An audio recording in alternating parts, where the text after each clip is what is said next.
Kecelakaan maut yang melibatkan putra bungsunya DL menyeret nama Ahmad Dhani selaku orang tua dan pemegang hak asuh. Sejak resmi bercerai dengan Maya Estianti pada April 2008 lalu, Ahmad Dhani memegang hak asuh atas 3 putranya, termasuk si bungsu yang berinisial DL. Pada kasus kecelakaan maut di kilometer 8 Jalan Tol Jagorawi pada Minggu dini hari, sejumlah fakta terungkap di tempat kejadian perkara.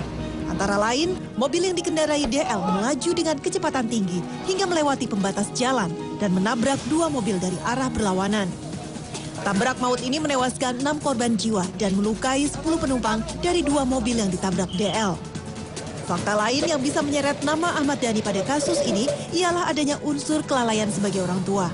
Membiarkan anak usia 13 tahun mengendarai mobil tanpa memiliki SIM atau surat izin mengemudi.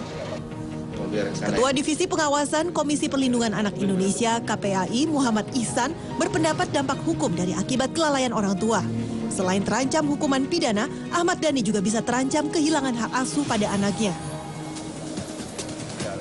Dari cerita yang kita dengar bahwa Ahmad Dhani menghadiahkan mobil kepada anaknya.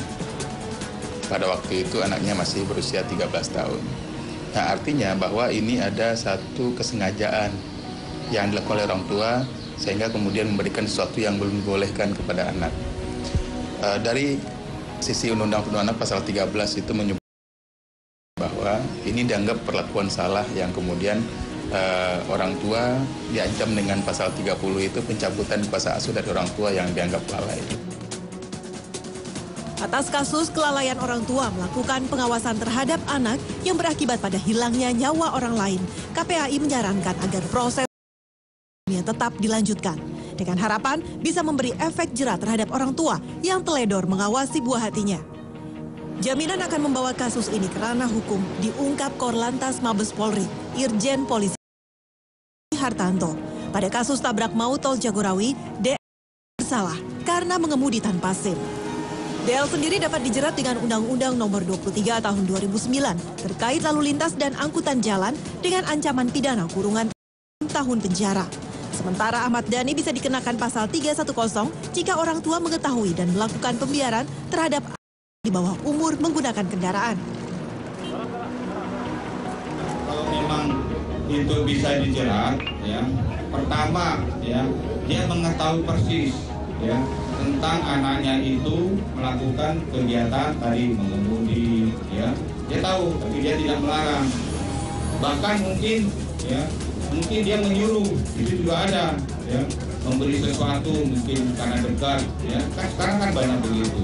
Itu udah pasti boleh dikatakan telat, ya. Berbeda dengan KPAI dan Kakorlantas Mabes Polri, Ketua Dewan Pembina Komisi Perlindungan Anak, Seto Mulyadi atau Kaseto, justru melihat dari sudut pandang lain. Kaseto bahkan mengatakan kalau Ahmad Dhani sebagai orang tua tidak mengetahui anaknya DL keluar dengan membawa mobil. Tetapi karena ini sebagai anak, tentu ada restoratif justice. Tentu ada hal-hal yang mengedepankan kepentingan terbaik. Sehingga kalaupun ada hukuman, semuanya adalah yang lebih edukatif dan mengarah pada suatu perbaikan perilaku. Sampai saat ini polisi sudah memeriksa sejumlah saksi, namun belum juga sampai pada kesimpulan untuk menetapkan pihak tersangka pada kasus tabrakan maut yang menewaskan 6 korban jiwa ini. Tim Liputan Trans 7.